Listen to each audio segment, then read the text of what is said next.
Hello? Hi, is this Chris? Yeah, this is Christian Chandler. May I help you? Hey, Chris, this is Alec Benson Leary again. How are you? Oh, I would have expected you to call at 9:30. But anyway. Oh, I actually did try to call at 9:30. It didn't get an answer, so I thought I'd try again. You're kind of a difficult man to get a hold of, Chris. Yeah, I can All talk for a few minutes. So let's try not to belabor this conversation. Oh, not at all. I don't want to drag anything out. Well, first I'll ask you if you have anything specific you want to bring up, because I know you had to go kind of abruptly last time, and I thought maybe there was a point you didn't get to or anything. Yeah. Okay. You want to go ahead with that? Well, first off, I have gone to Wikipedia recently. The ads are still supersized, but they are more of a mockery towards me now, and I do not appreciate that. Yeah, I'm sorry about that. Mao is kind of he's got a little bit of a temper, He's just kind of mad about this whole, the mailbag situation, emails getting deleted and all that sort of thing.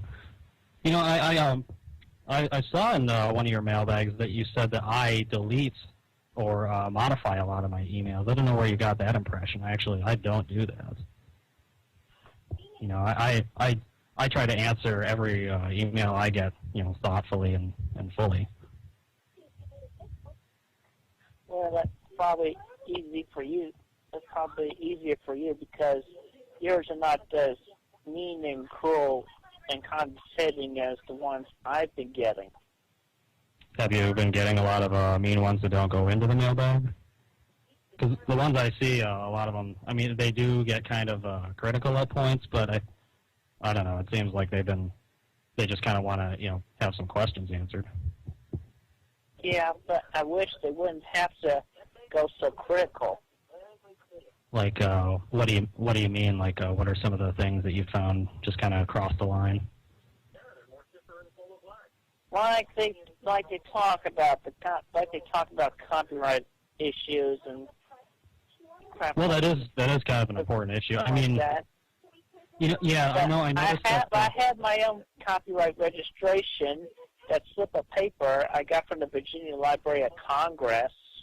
Yeah, I noticed one of the copyright-related emails was someone asked if they could see, just some letter or some evidence that Sega and Nintendo gave you, permission to go with Sonic and Pikachu and that kind of stuff for Sonic 2's origin story.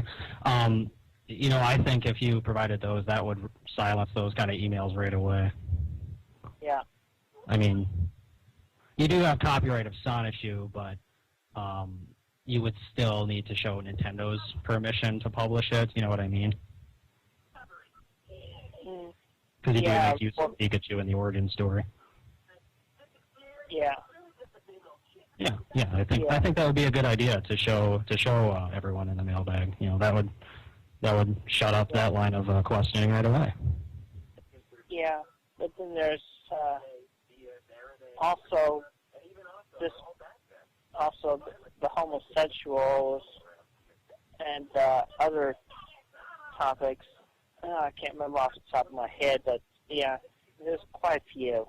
Like the accusations that Rose Chew was a boy. I think that was kind of a big thing, wasn't it? People are going after that now. Yeah, definitely before the Rainbow Strike. The point where that Raichu, that female Raichu, is within the rainbow, that would be after the rainbow strikes that Raichu. And with the power of the chaotic crystals, well, it would put the point. It would add the point to the end of that tale. Whereas in the two panels that preceded it, the tale was definitely dull on the end. Well, as far as I know, the original comic does have a pointy tail, like a male has, and that's still on your website, isn't it? One thing I thought about was Well, I actually, didn't those those gender points. differences in the Pokemon, that didn't really, Nintendo didn't do that until well after you created Sonichu, right? So, I mean, I just don't get why you didn't go with that. That would have been a good explanation, but instead you kind of lied to your fans.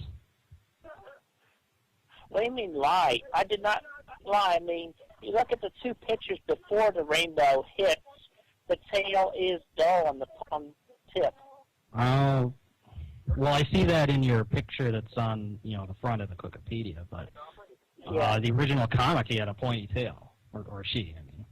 The original comic, that's because, look, outside of the, that's just a line that went outside of the square. Whatever goes outside the square does not necessarily count. It doesn't look like it goes, like, outside of the panel here, but, I mean, it's, I don't really know what to, I know that you don't, you probably should have corrected that mistake, but you left it in. I'm just trying to, I just kind of wish this thing had gotten nipped in the bud. It's kind of sucks that this is like a huge point of contention right now. Yeah. Oh, and also, another thing, I actually found a forum of my loyal fans, and I have just read some of their posts about the ads that have been placed on the Wikipedia, and they really don't like them either. So I'm not alone in that. All right. Well, if they wanted to buy the ad space, that's that I'm sure they could too. Again, the ads. I'm going to keep trying to talk to Mao, but it's really his area. Mao's kind of the boss of the ads. I'm just kind of the artistic genius. Mao does the business work. Yeah, and I definitely do not appreciate that drawing of me in a diaper, and then just copying and pasting my signature to that. That's just wrong. Well, I noticed that even after our last talk, you continued referring to Asperchu as Mitch.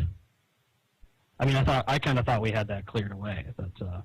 That you knew he was Asperchu. Asperchu is my original creation. Yeah, maybe so, but still.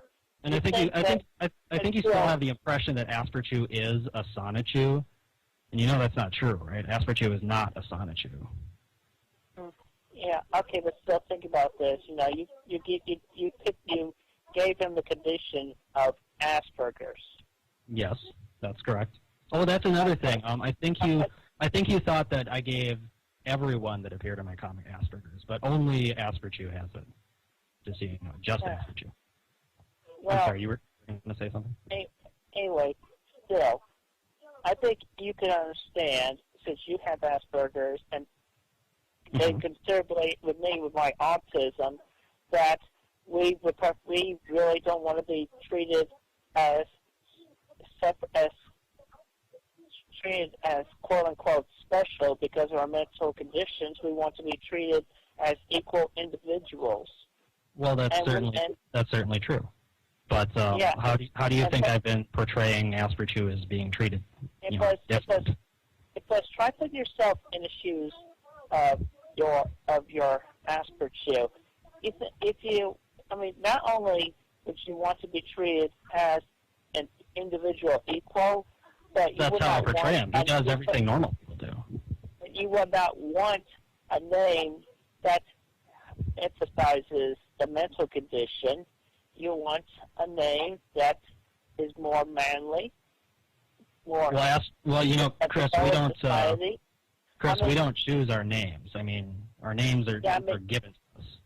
Asperchu doesn't never chose his name. Think of it this way. The name Asperchu. If you think of that as a detriment, I don't. But if you interpret the comic that way, think of it as a personal. A sort of character flaw, if you will, that he has to work to overcome. And all good characters have character flaws. Yeah. And it's fiction. Sometimes characters don't always live the happiest lives in fiction, but that's part of what makes good fiction. Yeah. But still, I mean, yeah, with that, think about it. I mean, what if you're